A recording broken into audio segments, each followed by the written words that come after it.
Mpendwa mtazamaji, amjambo. Ni muda wa kufuata habari kwenye Kivu Morning Post TV. Kwanza vichwa vya habari zenyewe. Mkataba wa kihistoria wa amani kati ya DRC na Rwanda utatiwa saini mwezi ujao wa Juni mji Washington, kati ya Rais wa Rwanda Paul Kagame na Rais wa Kongo Felix Antoine Tshisekedi. Habari hili imekamilishwa naye Waziri wa mambo ya nje wa Rwanda Olivier Nduhungirehe. Wakati hayo yakiendelea, Felix Antoine Tshisekedi anaapa kuuzisha kwa bei chini madini ya Kongo kupitia ushirikiano na Marekani. Ijapokuwa mazungumzo yanaendelea huko Doha, mapigano yalishuhudiwa hii siku ya pili karibu na Katogota, takriban kilomita 10 kutoka Kamanyola katika tarafa la Uvira, kati ya wapiganaji wa AFC M23 na makundi zenye kumiliki silaha za mahali kama Wazalendo wanaoshirikiana na FARDC. Habari kamili.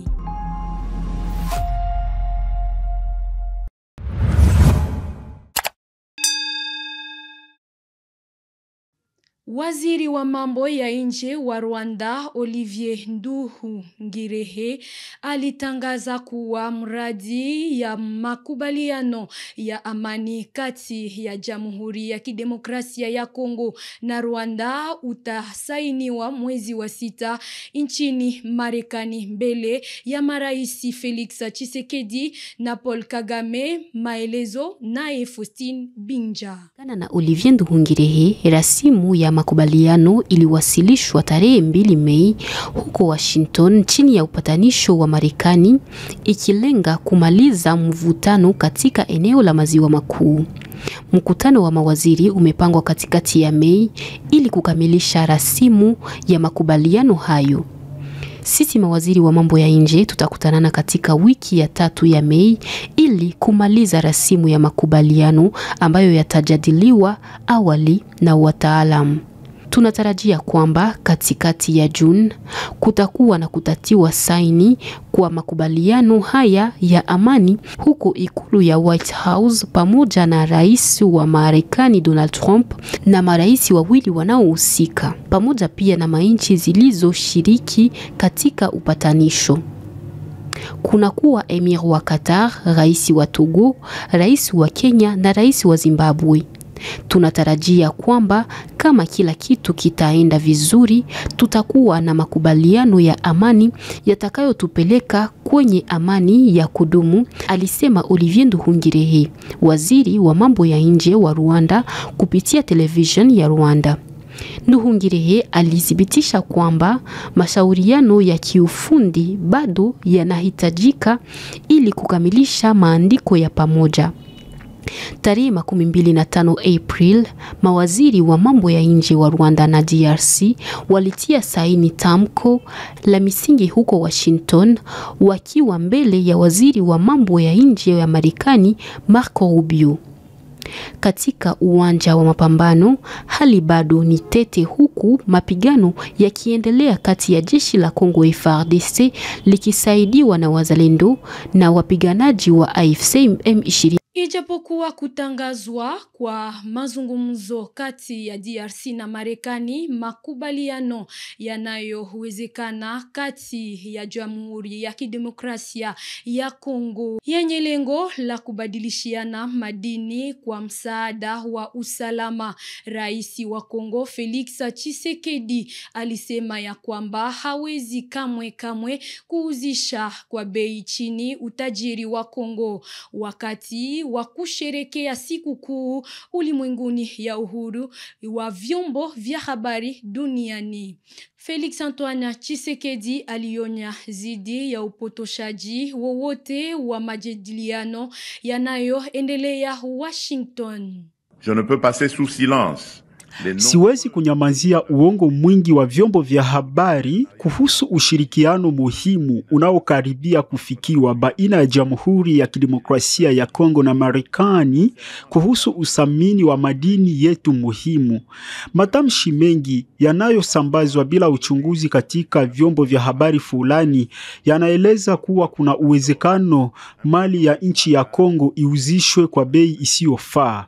Ces allégations sont naturellement infondées. Masemi yale hayana msingi na yanalenga kufanya kampeni ya kuzoofisha uhaki wa kujitawala kiuchumi wetu na kuharibu jitihada za kufanya nchi yetu kuwa kwa nafasi ya kwanza katika ushirikiano wa kimataifa.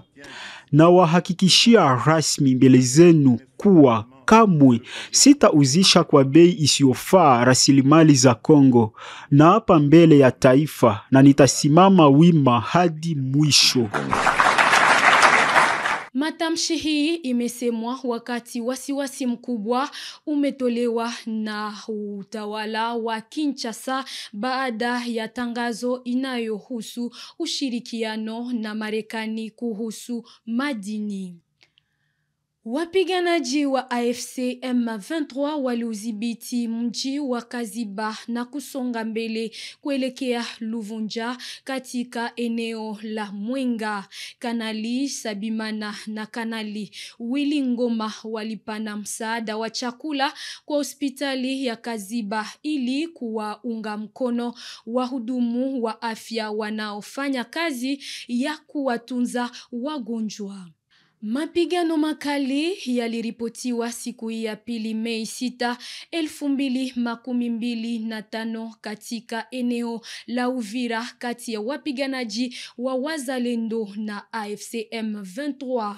Mapigano haya yalitokea magharibi mwa Katogota katika vijiji cha Rutebe na Kayange, takriban kilomita 10 kutoka Kamanyola. Duru za mahali zinaeleza kuwa milio ya silaha nzito na nyepesi zilisikika katika eneo hilo. Mapambano yanaendelea katika tarafa la Uvira, precisement milima ya Katogota na Kamanyola. Huko ndiko tunapigana na adui, tunapigana sisi Wazalendo, tunapigana na adui wa M23. Tangu jana tumeanza pigana asubuhi hadi sasa mapambano yanaendelea. Tuna kontrole eneo moja za Katogota na milima ya Kamanyola ambako tumefukuza adui tangu jana hadi sasa tunaendelea kupambana naye. Sisi Wazalendo hayo mambo ya mikataba hayatuhusu. Hatukusaini nafasi yoyote. Sisi ni raia ambao tumechukua silaha kwa kutetea nchi yetu na kutetea udongo wa mababu zetu. Hayo mengine mambo ya maseselefe yanawaona wale wa FARDC na hao wanyangiri wa M23, lakini sisi hayatuelekei, sababu tumejitolea, tumetoa damu zetu na kila kitu kwa kupiga adui, kumuondoa katika nchi yetu, na mambo ya doa hayatuambii kitu, hatukusaini kitu pale. Paluinja Luhihi huko tunapigana, kunakuwa sasa juma moja tunaendelesha mapambano na adui, tumemtuanga sana huko. Kwa sasa hali iko shwari, ila kwa mafasirio zaidi ni katika mida mingine. Hali Pachavinyonge katika eneo la Beni inabakia kimya tangu mwanzo ya wikendi iliyopita. Watu wengi wanakimbia eneo hiyo. Watu hao wanakimbia kusonga mbele kwa AFC M23 ambayo imechukua mji wa Lunyasenge kwenye mwambao wa ziwa Edward. Kusonga mbele kwa wapiganaji wa AFC M23 imeleta woga sana miongoni mwa wakaaji wa eneo hilo, kama anavyoshuhudia mkaaji mmoja wa mahali. Nyenge tuko bie kidogo, kwani usalama haiko bie kidogo. Juu M23 shakafika hapa Lunyasenge. Neti Nyenge tuko mkawasiwasi kidogo. Kawasiwasi kale kana kuwa juu ya bahari, kusema tu wanapaswa vuka njo bahari. Tuko naishi tu bie kuwa wasiwasi sana. Ndiyo, meba kimbizi wa Mnyasenge ncho venye viko hapa Kinyonge. Viko nalala tu makanisa, vengine bashaka zigawanyia kuma sale, na vengine kwa mafamia zabo. M23 tushakapanga pale Lunyasenge, kulikuwa kama mai fulani ambapo kama balishoongaka na M23, alafu nje venye waligeukaka kuwa M23 sasa. Katondi bashaka pafika Katondi. Habafika makisaka kwanza kuko bie. Moba nona kuko bie tu. Pale tu Katondi na pale Lunyasenge pale nje kwenye viko. Takribani watu 3 kufariki na wengine 7 kuumizwa vikali wakati wa kuripuka kwa bomu katika senta ya Bambo mchana wa jana siku ya kwanza. Duru ya mahali yaeleza kuwa tukio hilo lilisababishwa na kutumikisha vibaya chombo hicho katika eneo hilo la Bwito Paruchuru kati ya jimbo la Kivu Kaskazini na Mzalendo wa kundi la wapiganaji CMC. Maelezo na Simeo Semasaka. Kwa mujibu wa ushuhuda wa tukio hilo, papo hapo ni katika shughuli ya pamoja kimaarufu Salongo iliyokuwa ikifanyika Bambo ya kati chini ya uangalizi wa askari hao, ambapo kijana mmoja mzalendo alipotumia vibaya silaha yake aina ya RPG na kujeruhi watu 7 papo hapo, hata kusababisha vifo vya watu 3 akiwemo mwanamke mmoja, wanaume 2 akiwemo pia mzalendo mwingine. Miongoni mwa waliojeruhiwa ni pamoja na kamanda wake na yeye mwenyewe, ambao kwa sasa wameelekezwa katika hospitali kuu ya rufaa ya Bambo kwa uangalizi stahili. Kazi kama na hizo zimezidi kuwa ni dhulumu kwa wananchi wa Bambo, huku baadhi ya wakaazi wakikamatwa na kuweza kutozwa faini kubwa kutokana na ukosefu wa kitambulisho cha kazi hiyo. Tukio hilo lilijitokeza mbele ya ofisi ya dhamani ya polisi ya taifa ya Kongo huko Bambo, ambapo kwa sasa kuhifadhiwa ngome ya Nyatura CMC.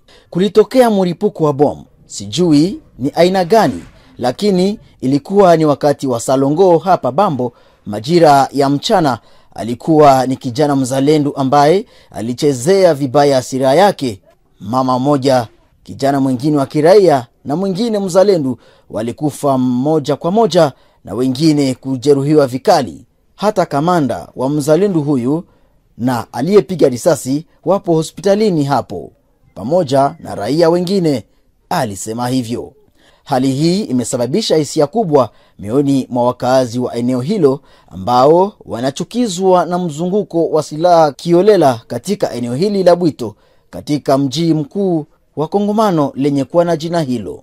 Hata hivyo, wakazi wa eneo hilo waomba uongozi wa vikundi hivi vyenye kumiliki silaha na kujilinda kuongeza vikao vya uhamasishaji na maagizo kwa wanajeshi hao ili kulinda watu dhidi ya uharibifu wa aina hii.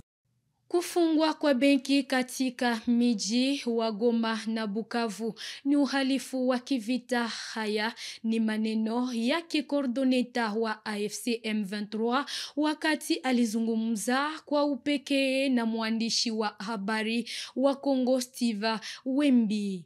Kwake Corneille Nangaa, kushikilia pesa za wanaoweka akiba pakivu kwa sababu ya uwepo wa mapinduzi ni kinyume ya kanuni za vita. Corneille Nangaa anaeleza. Walipana oda kwa mabenki zisifungue. Benki hizo zinaweka akiba ya wananchi. Tshisekedi amesema zisifungue. Huo ni uhalifu wa kivita. Lakini nyinyi mnaongoza, kwa nini tena kumshtaki Tshisekedi? Simtafute suluhisho. Tumeweka tayari suluhisho kwa muda. Ndio maana uko hapa. Umekuta wakaaji wanaishi na tunaendelea kutatua shida hiyo. Hivi mnawalipa wafanyakazi mshahara yao? Tunajitahidi na tutafikia kuwalipa ipaswavyo. Ila ya muhimu, kazi ingawaje imerudi kidogo, imerejeshwa na tunaendelea kufanya mbinu ili kila kitu kiwe sawa. Tunapitia matatizo fulani ndio, na tunazitatua, wala hatulaumu mtu fulani kuhusu hayo.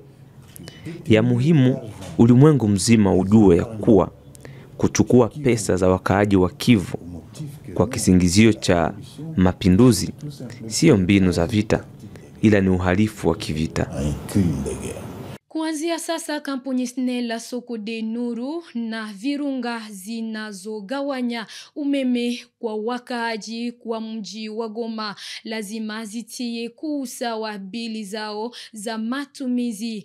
Huu ni uamuzi waliwali wa jimbo ya Kivu Kaskazini aliyeshimikwa na AFC M23 Bwana Bahati Musanga Erasto, ambaye angependa kuona wakaaji wanafaidika na umeme kwa bei chini sana.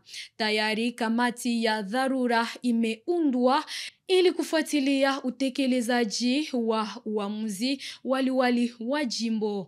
Mkurugenzi wa mamlaka ya huduma za maji na umeme Kivu Kaskazini, Jila Sipenze Banga, anaeleza kwa wenzetu wa kitengo cha mawasiliano. Asante kwa ulizo. Antuka ya muhimu ambayo tunapashwa kuwaelezea wakaaji wa ville ya Goma na kando kando ni ya kwamba hiyo mikutano ambayo iliwali aliweza kuandaa pamoja na hawa wanagabula moto wa umeme ndani ya mji iko inaanza polepole kuzaa matunda. Tunaweza kuhakikishia raia kama deja Societe Sokode ambayo inapana moto wa umeme ndani ya parti moja ya mji imeweza kuitika kutoa hiyo makuta ambayo ilikuwa ya kulue compteur, ile mafrais de location compteur. Sokode ametoa $3 kwa hawa ambao wako na connexion domestique, c'est-à-dire kwa nyumba, na $10 kwa wale sote wa industriel, wale ambao wako na raccordement ya moyenne tension.